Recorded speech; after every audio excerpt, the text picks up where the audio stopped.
Hi folks, this is Abel James and welcome to the Fat Burning Man Show, where we talk about real food and real results. Today's guest is Karly Randolph Pitman, a fellow Austinite, an author, and an expert in eating disorders, sugar cravings, and developmental psychology. How about that? So Karly Randolph Pitman teaches men and women about how to heal the emotional roots of food stuff, sugar addiction, binge eating, and overeating through unconditional self-love, a path she calls growing human kindness. She's the author of several books and programs on gentle healing, including Overcoming Sugar Addiction, The 30-Day Lift, and Heal Overeating. And in today's show, we talk about how to confront and diffuse rabid sugar cravings, what to do when you encounter a cookie in the conference room after a long, hard day of work, how to come to terms with a history of eating disorders and body image issues, and the no willpower way to build impulse control. All right, let's go hang out with Karly.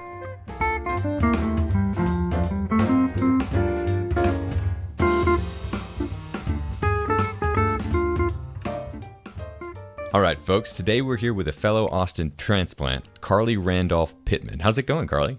Great. Thanks for having me, Abel. I'm so excited to be here. Awesome. Thanks so much for stopping by. So you've struggled with basically every kind of imaginable form of eating disorder, as I understand. I saw on your website bulimia, binge eating, sugar addiction, emotional eating, body hatred, and weight obsession for decades now. So yeah. These are... Go ahead. I was just going to say that's pretty difficult waters to navigate, but it seems like you've now it's something that's very important to you, and your experience has helped so many other people. So why don't you just share your story, where you started and where you are now?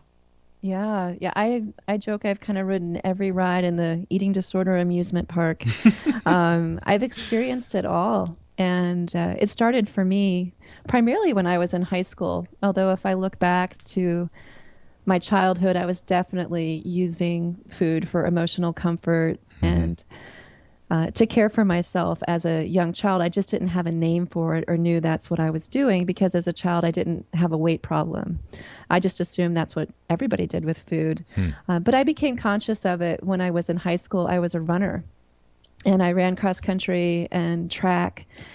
And, we joked about being a little bit of a type A personality, and I was definitely that. I've been a lifelong overachiever, but I'm also really, really sensitive. And so I had a lot of insecurity about being sensitive, looking at it almost like it was a character flaw or something that I needed to eradicate. So I had a lot of insecurity about always proving how tough I was and how strong I was and how much better I should be. So here I am running in high school, and as a woman too, once you hit puberty, that was the time for me when I really, really became conscious about my body and wanting to be beautiful and wanting to be skinny and wanting to be accepted. And there was this thought that came in my head was, well, if I just lost some weight, I'd be a faster runner and I'd be more beautiful and people would like me more. And so it started out pretty innocently as a diet, but very quickly it morphed into bulimia. And then when I went to college, it became very, very problematic, because in the beginning I thought I was a little arrogant and I thought it was something that I could control. I thought I actually had found like this magic weight loss trick where I could just eat whatever I wanted and then throw up. And so then I wouldn't gain weight, and I quickly lost about 15 pounds, and I got all this attention, and it just fed something in me that I so much wanted to be seen and wanted to be appreciated, both as a runner and then as a woman. And then in college, of course, that really exacerbated it. I also happened to go to a university where there were a lot of girls with eating disorders. So it was like a ripe environment for me. And my college years were really overlaid by this bulimia. And I remember every morning waking up feeling like I'm going to be on top of this and I'm going to quit. I'm going to stop today, and thinking that if I'm just going to apply myself to it. But it had a life of its own. And then after college, so I was bulimic all through college. I honestly don't know how I studied and how I got through school, because it was such a roller coaster of binging and purging or recovering. I don't know how I had the brain power to even focus. But somehow I did. And I look back to that time, it was an incredibly painful time, because of course I felt so ashamed of what I was doing, and I was always trying to hide it and isolate it. So I was isolating a lot from people, whether it was roommates or friends or boyfriends. So it was an excruciating time. And then after I graduated from college and I got married and I became a mom, that was honestly the turning point for me of recognizing this is not just about my body anymore. This is Hmm. about someone else. And that was what encouraged me to start to get help. I'd seen a therapist in college, but I really, really started looking into it after I became pregnant. But then I spent all of my 20s and into my 30s then vacillating between other eating disorders. So I healed the bulimia, Hmm. but then I was going into binge eating and sugar addiction, and where I'd be either starving myself and trying to eat as perfectly as possible. And then I'd compensate, and I was binging, overeating. I was still exercising, so I'd use exercising as a form of, making up for my overeating. So if Hmm. I overate the night before, then I'd run 2 extra miles and run 6 miles the next day, or, Hmm. these weird mathematical formulas. So a lot of pain and a lot of suffering. And what finally turned the corner for me was when I realized that after it had been a decade, that was a real turning point for me of recognizing that, wow, I've been trying to lose the same 20 pounds for the past 10 years. Looking in the mirror and just wondering who I even was. I didn't even know who I was anymore. I felt bitter and Wow. resentful. This was not who I wanted to be.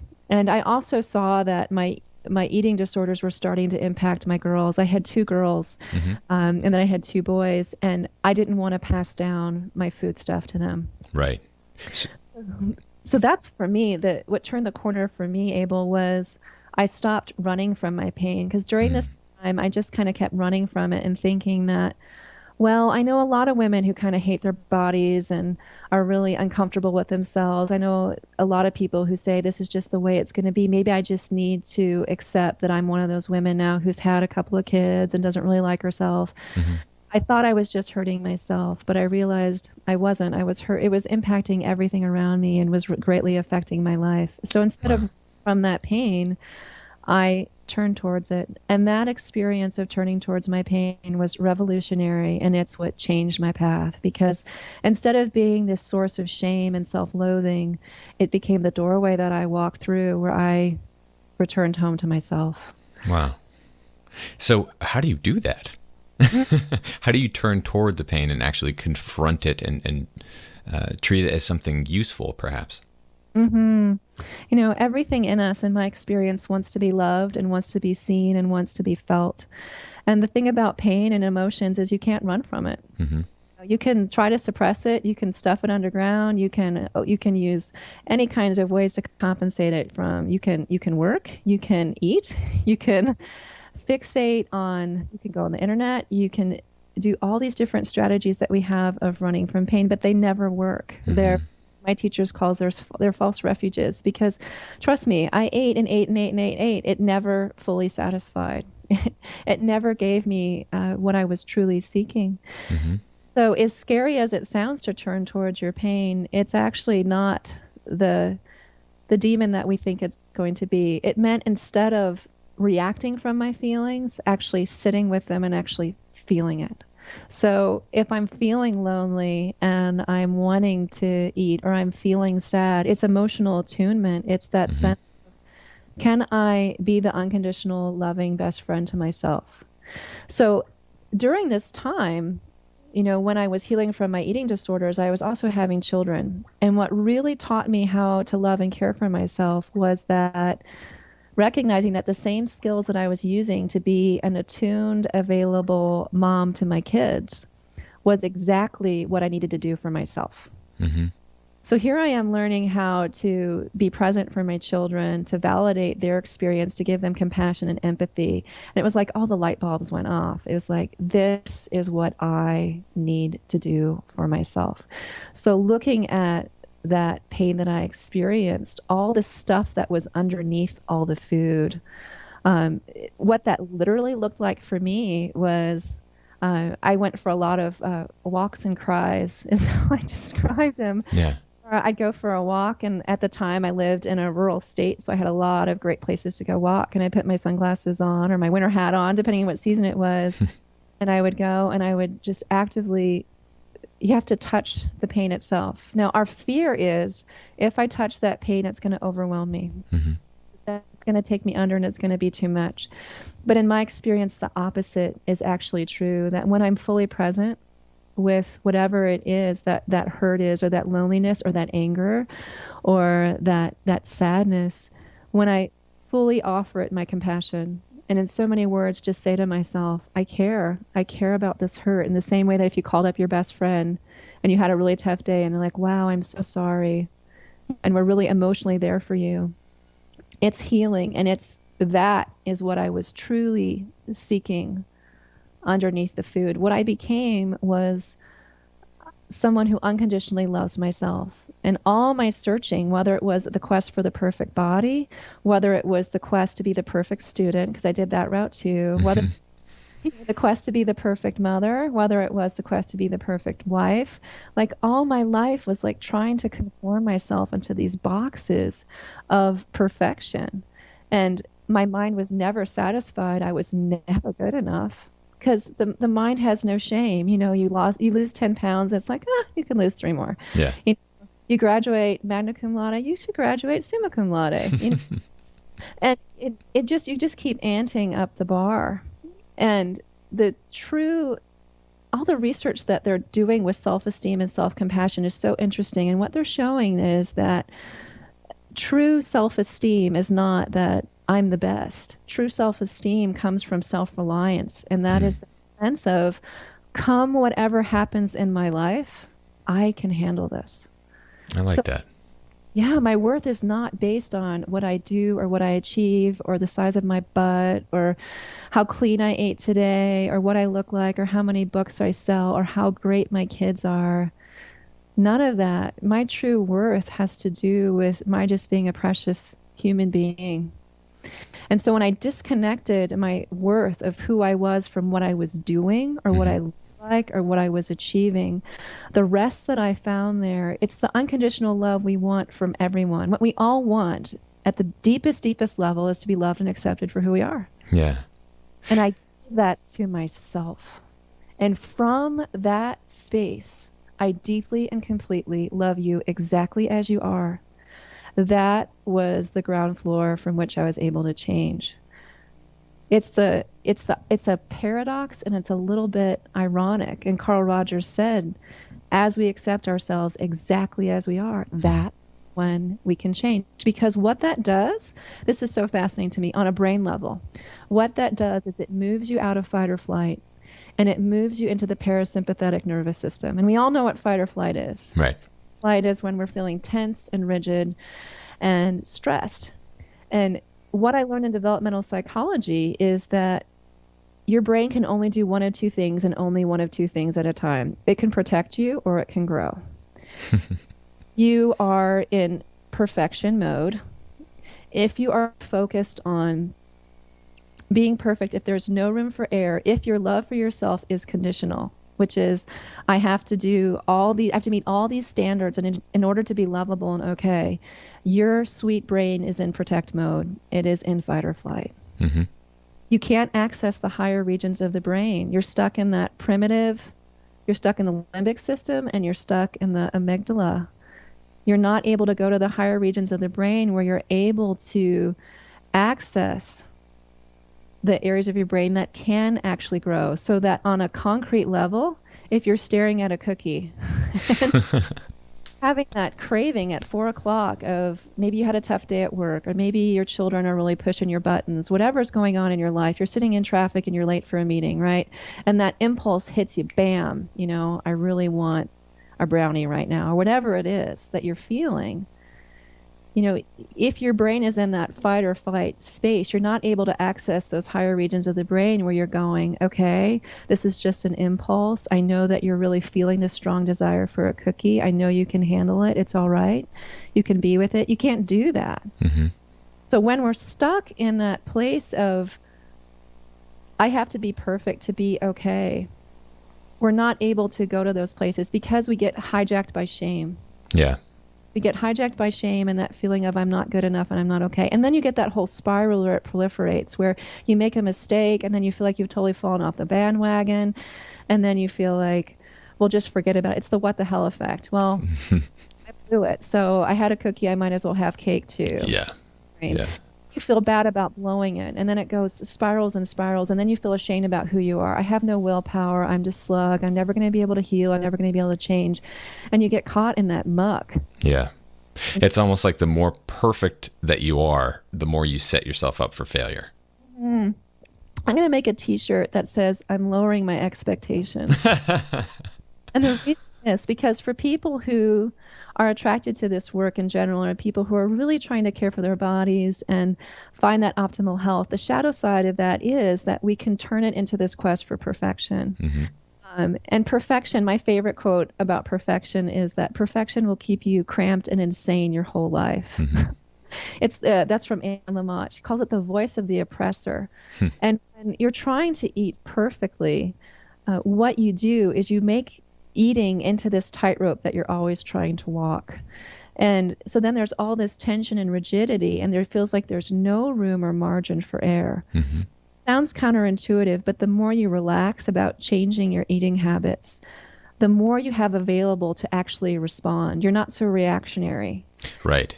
And actually, when this is kind of a common problem, and it's becoming more common as paleo and ancestral eating goes more mainstream, as people start this lifestyle, it's going great for them. They're losing all this weight, they're feeling better. But what starts as a quest for health oftentimes ends up as a quest for the perfect body. Yeah. And that's when it gets to be a minefield. Yes. And I see that in particular with women. You've talked about this a little bit there. And that's so interesting that you bring that up, because after I went through my whole healing journey, I really thought I was at that place where I'd done all my inner work, and I thought I'd arrived. I'm laughing because then what happened was I went through the hardest 3 years of my life. Wow. Where everything fell apart on pretty much every layer of my life: relationships, finances, health. It was an incredibly difficult time. And this was after I'd written Overcoming Sugar Addiction, where I talked about how I'd stopped eating sugar. And during this hard time, I went back to eating sugar. Wow. So that was very humbling, and it was very challenging for me. I felt embarrassed. Here I'd written this book. People knew me as the sugar lady, and then I'm going back to eating sugar. I had some health challenges during that time, and I definitely felt like a failure. Like, wow. And what that period taught me that was so important, and I ended up taking Overcoming Sugar Addiction off the market, and I rewrote it. And I rewrote it, and I added a whole new chapter at the end. And the reason why I rewrote it was because I realized that I had thought that I had really been coming from not eating sugar from a place of love and compassion, doing it from a place of, I love you so much and I want to take good care of you. Because I'd recognized that for me, sugar was highly addictive. For me, it was like pain. And I have a pretty sensitive nervous system and a pretty sensitive body that reacted really, really strongly to it. So I recognized that I needed to stop eating it, and I thought I was doing it from this place of love and compassion and acceptance. Well, when I went through that hard time, it's like, be careful what you wish for, because it showed me all the ways that I was still trying to control and turn it into that quest of all the externals. Wow. And all the externals were eliminated. What I came to at the ground floor level is, can I do this just to be kind? Can I do this without any attachment to results? Can I do it just because this is a kind, loving thing to do for my body, because it does give me greater health? Yeah. And as a woman, that was because, let's face it, I'm a woman. I love beauty. Most women do. And most women, we love to feel seen and appreciated. And for a lot of us, that's directly tied to what we look like. And I get that. And I'm not saying that there's necessarily anything wrong with it. But if it becomes our primary focus, and if it's how we define our worth, in my experience, it's just a recipe for suffering. Yeah. So I had to detach how I was caring for myself from any expectation of, because I should look this way, or because I want to be more together, or any of those reasons, just to do it because it's kind, which, when you think about it and really look at what that is, to me, that is unconditional love. I mean, if I am giving someone a gift, am I giving it because I expect them to react in a certain way? Am I doing it because I expect to get something back? Or am I doing it just because I want to give to that person? So I was doing that for myself. And that was a fundamentally healing moment in my life. And uh, I remember sitting on my yoga mat with just tears dripping down my face. And I had my hands on my heart, and this expression that came to me this year, that when I noticed that voice of self-judgment, because what came up in that hard time was incredible self-judgment of, you should know better, you shouldn't have allowed yourself to get to this place, you should have been able to handle this better, you should have been able to prevent this, you shouldn't have gone back to sugar. Yeah. I mean, I was basically blaming myself on every level for this hard time that I was going through. And instead, I just found that self-forgiveness of, it's okay. And I let it go. And the phrase I used for myself was, I will not make war against my own heart. Yeah, that's great. And it's sugar is a pernicious substance. It can really ruin lives in a lot of cases. I think the hard times that you went through are an example of that. What is it about sugar for you that always seems to become addictive and kind of override all of those mechanisms that are in your head that it's wrong, but you still kind of go for that cookie, say? That's a great question. For me, I think it comes down to sugar was my mother. In my intellectual brain, intellectually, I know that sugar is bad for me. Intellectually, I know that when I eat sugar, I can see that chain reaction of exactly how it makes me feel, how it makes me feel terrible emotionally, physically, spiritually, mentally, every area of my life. But in the face of my emotional pain, it would override that. For me, sugar, and I see this over and over with people that I work with, is that sugar was my substitute caretaker. It was how I comforted myself. It is how I gave myself empathy. It was how I cared for every quote unquote negative or painful feeling, whether it was loneliness, sadness. It's kind of like those experiments that they did. I don't know if you studied it in your experience in psychology, but with the monkeys, where they would take baby monkeys and remove them from their mothers. And like the wire monkey. Yeah, it was so sad. Yeah, the stuffed animal monkey with the bottles. But they would attach to those wire monkeys because we're mammals. We are social animals. We're social beings. We cannot survive without each other. And that feeling of belonging, of feeling that we're attached and connected and safe and secure, I attached to sugar. Sugar was like my wire monkey. Interesting. Despite how it made you feel. Despite how it made me feel, I didn't care. It's one woman described it. It's like a bad boyfriend I can't let go. No, again, it's not bad for you, but because it was meeting so many of my needs. So what I have learned what I learned in that very difficult time, and what blew me open, because it was such a powerful experience for me that then I began sharing with others, it was an attachment of, can I find that secure attachment in something other than sugar at the most baseline level with myself. And where did you find that? So for me, that was in my relationship with the divine, but it was also finding it in myself. What some people call people have different names for it, your true self, your core healthy self. Some people call it your inner parent. It's that part of you that can't be hurt by the slings and arrows of life. It's that core that no matter what our experiences are, that's still there. That is what I came home to and what I touched. And it's that part that then I talk to myself from. Because the thing about that scared little girl who wants that sugar mother, still there. It's not like that part of me went away. It's rather how I heal that part is I care for her. So when because she still shows up. So when she shows up, I care for her with those other parts. So again, and the way I talk to her is the same way that I talk to my kids. So it sounds kind of silly. And some people, when I explain it, I'm like, I get it. I know it sounds kind of ridiculous. But the way I talk to myself is, sweetheart, I know.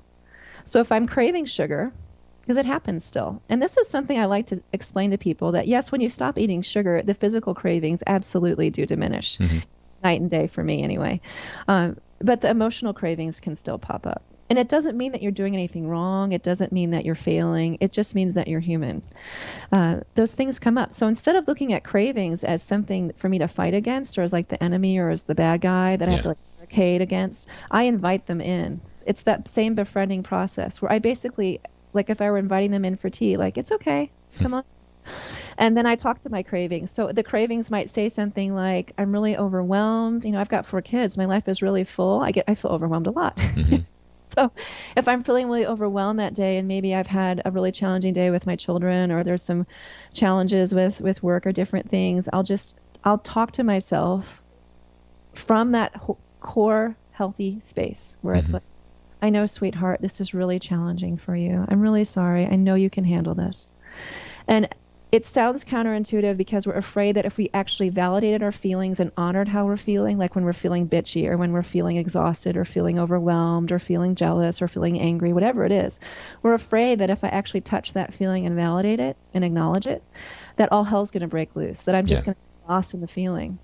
But when I come alongside that feeling and just validate it and say, yep, okay, you're feeling really angry right now, or you're really pushing your buttons, it's like my whole body softens and relaxes. Yeah. Wow. So Karly, it's 4:00.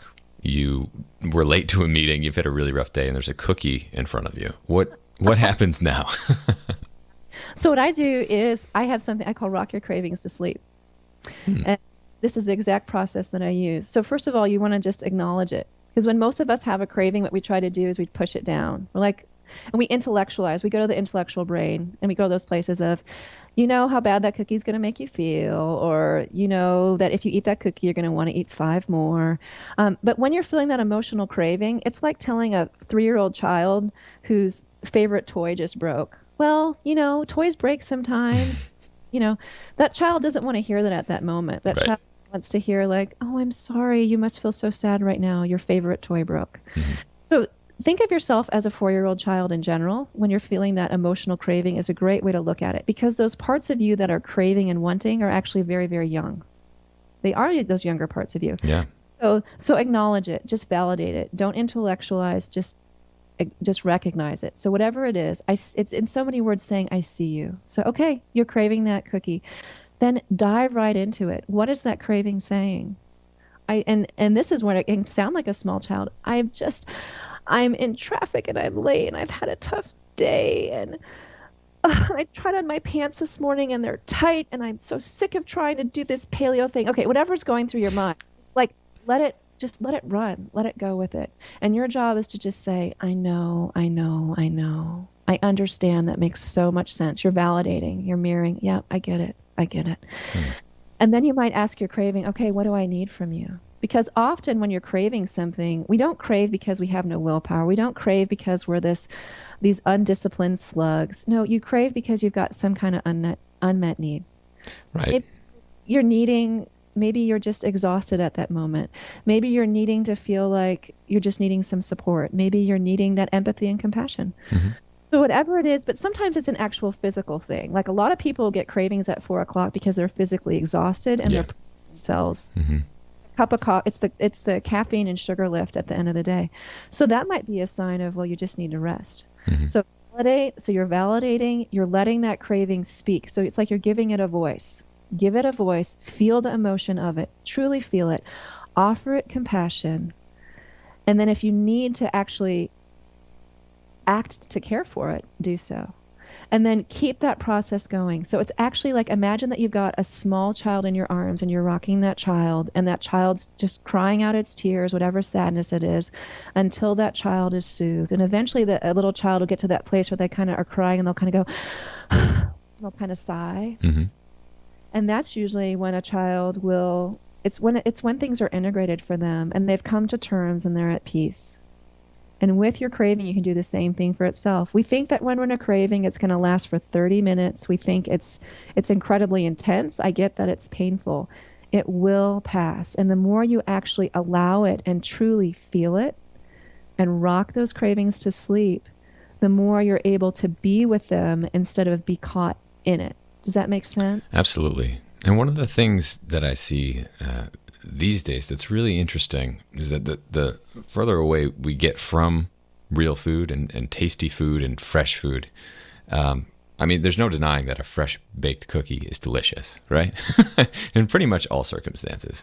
But what seems to happen is people go for the stale, conference room cookies at 4 o'clock, right? The ones that weren't very good to begin with, and now they've been sitting around all day, and it doesn't even taste that good. They're not enjoying the moment of it. And I think that's a huge issue because you can't be satisfied when you eat a crappy cookie and then you feel like crap too.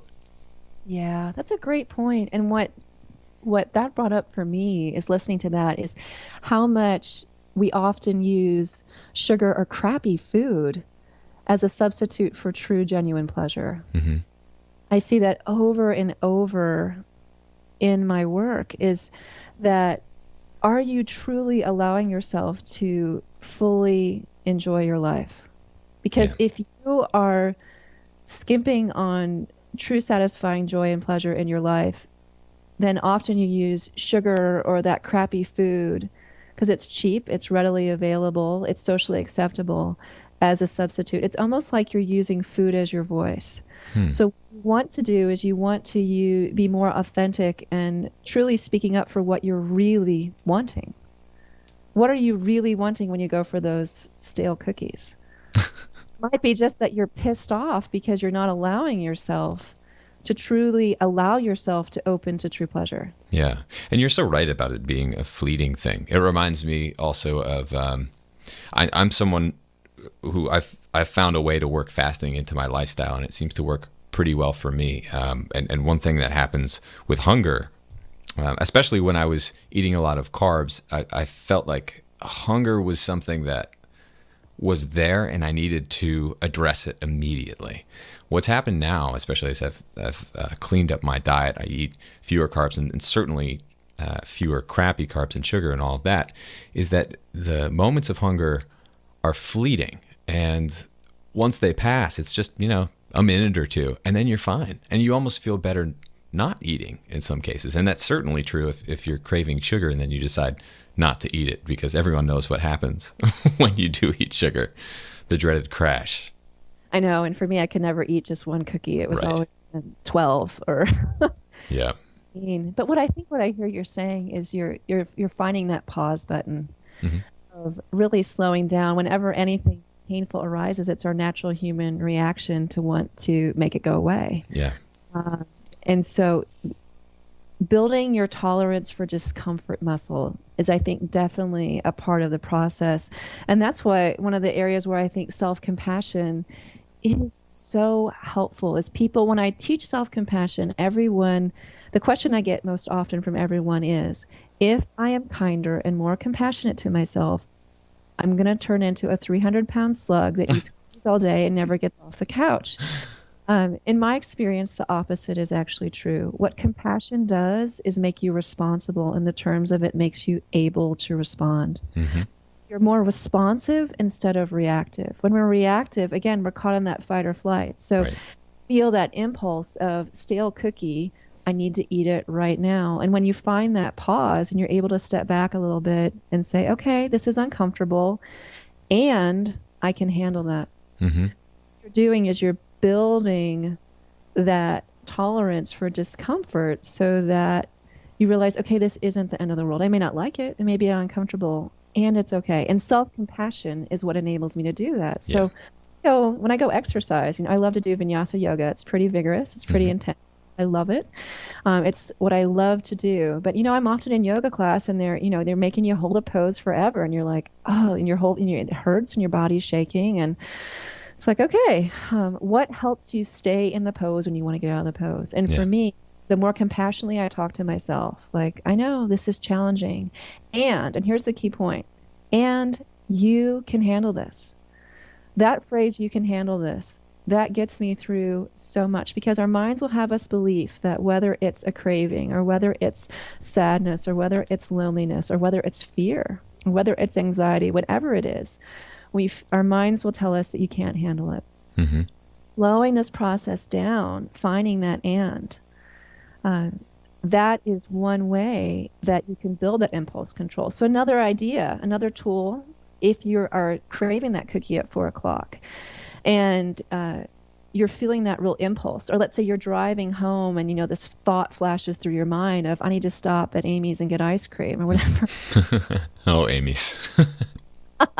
So whatever it is when you have those impulse control, everyone thinks it's a matter of willpower.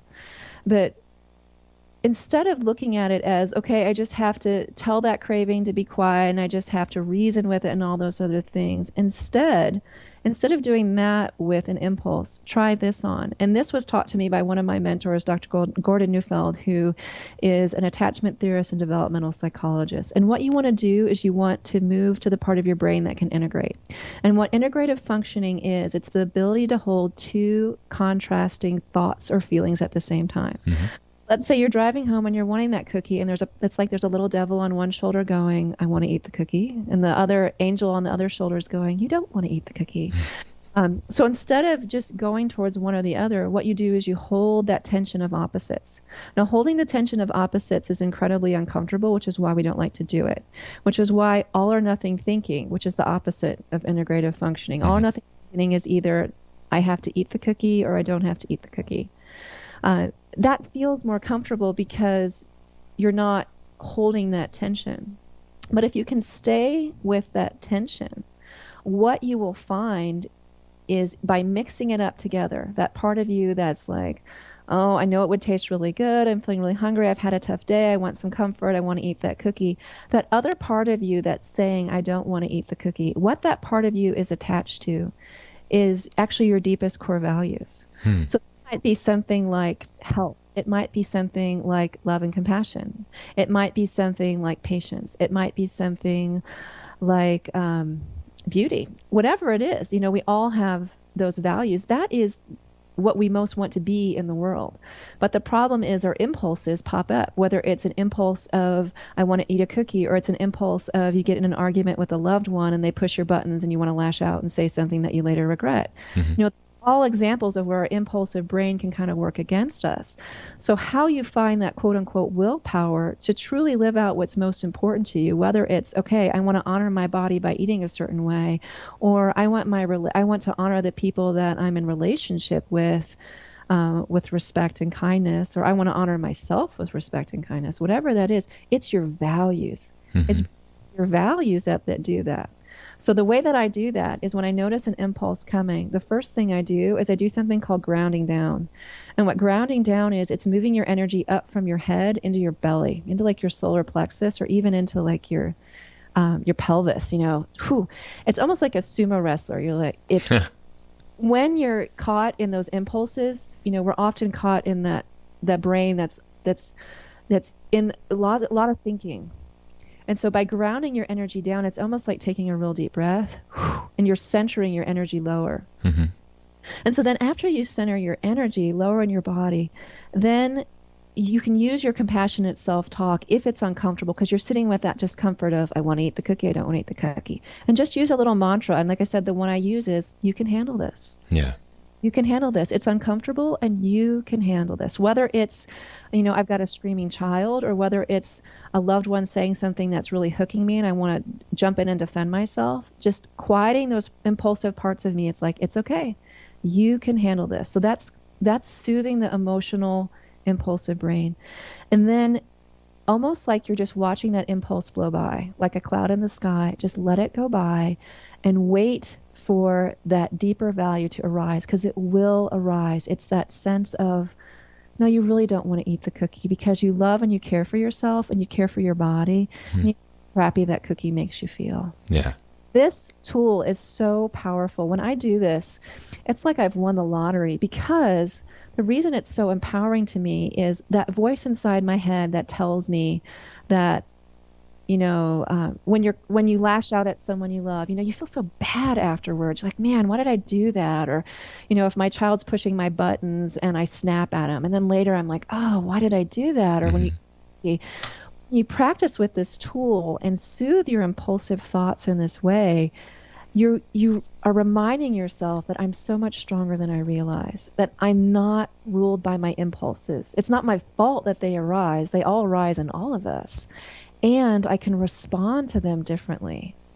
I can care for them. And what I would tell you is that using that tool with the cookie is going to impact every other area of your life, which is what's beautiful about the work. So as you sit with the impulse with the cookie, when you're in an argument with your loved ones, it's the same thing that's going to come up, so that when you have that that comeback on the tip of your tongue, be able to pause and be like, no, I don't want to say that because I know it would hurt them. Yeah. Your love for that person is arising. Yeah, I'm feeling angry at this person and I'm feeling hurt, and I love them. I don't want to hurt them. Or my son is really pushing my buttons and he's really challenging and his behavior is really uncomfortable for me right now. And I love my son. Mm-hmm. I care for him lovingly. And that's what keeps me from, lashing out at him when he's pushing all my buttons. Yeah. Wow. Well, this has been absolutely wonderful, Karly, and I can't believe it, but we're already at time. But for the folks who are listening, where can they find you, and what are you working on now? Yeah, so my newest program is the 30-day lift, and I wrote the 30-day lift. It's a program on compassionate habit change from sugar. So if you're in that space where you recognize that I want to eat less sugar, I need to eat less sugar, and yet you're in the yes but how question. Mm-hmm. Exactly what it's about. So all these tools are integrated in 30 days of support to get you from intention into action, into actually changing those behaviors. So you can learn more about that in my other sugar products, Overcoming Sugar Addiction and Overcoming Sugar Addiction for Life, at sugaraddictionbook.com. Awesome. Well, thank you so much, Karly. This has been an absolute blast, and I'd love to have you come back soon. Oh, absolutely. It's been a joy and a pleasure. And thank you so much for sharing your work and your wisdom. I'm really grateful that you're doing this. Absolutely. Thanks so much, Karly. You're welcome.